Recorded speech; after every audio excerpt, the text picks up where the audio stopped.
नमस्कार दोस्तों, defence news Hindi में आपका स्वागत है। आज की मुख्य खबरें। बाइडेन की चेतावनी, चीन, रूस, उत्तर कोरिया से हो सकती है परमाणु जंग। अमेरिका को डर है कि चीन, रूस और उत्तर कोरिया के साथ कभी भी परमाणु युद्ध हो सकता है। इसके लिए मार्च में ही अमेरिकी राष्ट्रपति जो बाइडेन ने बेहद खुफिया दस्तावेज पर हस्ताक्षर किए थे, जिसमें अमेरिका की न्यूक्लियर रणनीति में कुछ बदलाव किए गए हैं। यह बदलाव चीन, रूस और उत्तर कोरिया के बढ़ते परमाणु हथियारों के आधार पर हुए हैं। इस पर जो बाइडेन के हस्ताक्षर भी हैं। इसका नाम है nuclear employment guidance, NEG।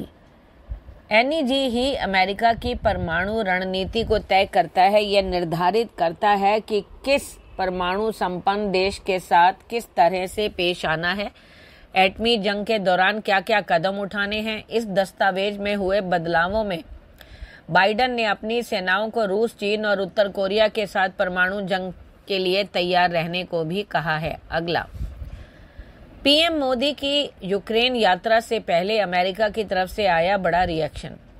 America ने प्रधानमंत्री नरेंद्र मोदी की 23 अगस्त की यूक्रेन यात्रा को महत्वपूर्ण बताया है। यह यात्रा मोदी की रूस यात्रा के करीब 6 सप्ताह बाद हो रही है। अमेरिकी उप विदेश मंत्री रिचर्ड R. वर्मा ने कहा कि अमेरिका रूस के साथ भारत के दीर्घकालिक संबंध को समझता है। मोदी पोलैंड और यूक्रेन की अपनी 2 देशों की यात्रा के तहत बुधवार को पोलैंड की राजधानी वार्सा पहुंचे। प्रधानमंत्री शुक्रवार को लगभग 7 घंटे कीव में रहे।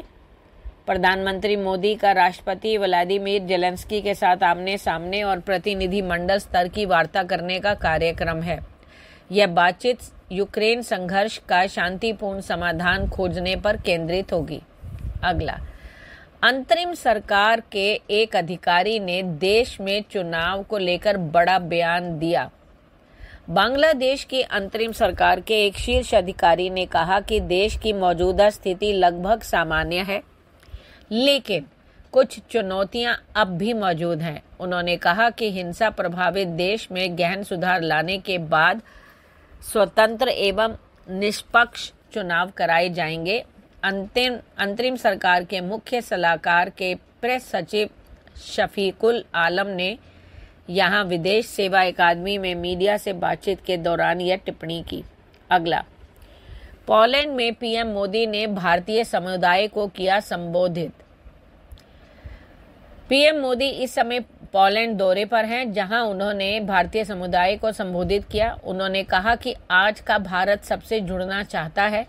भारतीयों की काबिलियत का लोहा पूरी दुनिया मानती है।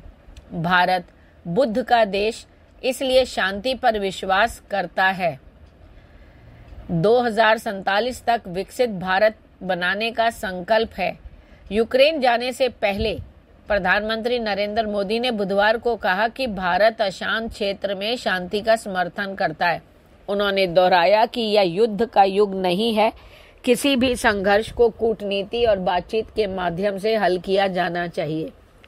अगला, रूसी सीमा में घुसने के बाद मॉस्को पर किया अब तक का सबसे बड़ा अटैक। यूक्रेन ने बुधवार को मॉस्को पर कम से कम 11 ड्रोन से हमला किया, जिन्हें एयर डिफेंस ने मार गिराया। रूसी अधिकारियों के मुताबिक फरवरी 2022 में भी यूक्रेन में युद्ध शुरू होने के बाद से राजधानी पर यह सबसे बड़ा ड्रोन हमलों में से एक था।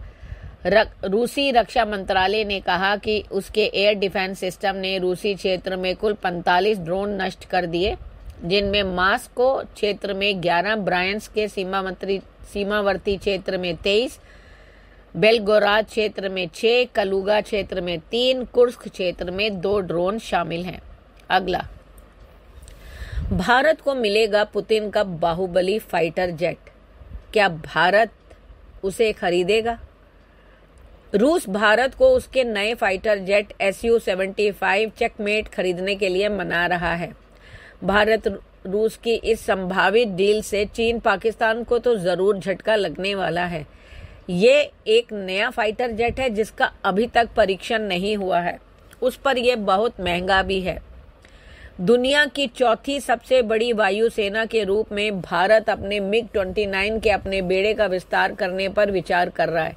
इसमें मौजूदा विमानों को अपग्रेड और अतिरिक्त MiG-29 UPG वेरिएंट हासिल करने की योजना है। इस बीच रूस कथित तौर पर अपनी 5वीं पीढ़ी के स्टेल्थ फाइटर Su-75 चेकमेट अपनाने के लिए भारत को आकर्षित करने की कोशिश लगातार कर रहा है। हालांकि Su-75 की उन्नत विशेषताओं के बावजूद भी उसकी अनिश्चित उत्पादन समय सीमा और प्रोटोटाइप की कमी के चलते भारत कुछ हिचक रहा है। क्या है इसकी खासियतें? यह सुखोई Su-57 फेलन का अपग्रेडेड मॉडल है। इसमें कथित तौर पर नवीनतम प्रणालियों को शामिल किया गया है। इसमें एक ओपन आर्किटेक्चर कॉन्फ़िगरेशन के साथ ही अद्वितीय कृत्रिम बुद्धिमत्ता तकनीकें शामिल हैं। दावा किया गया है कि सिंगल इंजन वाले स्टेल्थ फाइटर में हवा से हवा और हवा से सतह में मार करने वाले हथियारों के लिए एक आंतरिक कंपार्टमेंट भी लगा होगा। यह 7 टन से अधिक का पेलोड लेके जा सकता है और एक समय में 6 लक्ष्यों पर हमला करने में सक्षम होगा। धन्यवाद।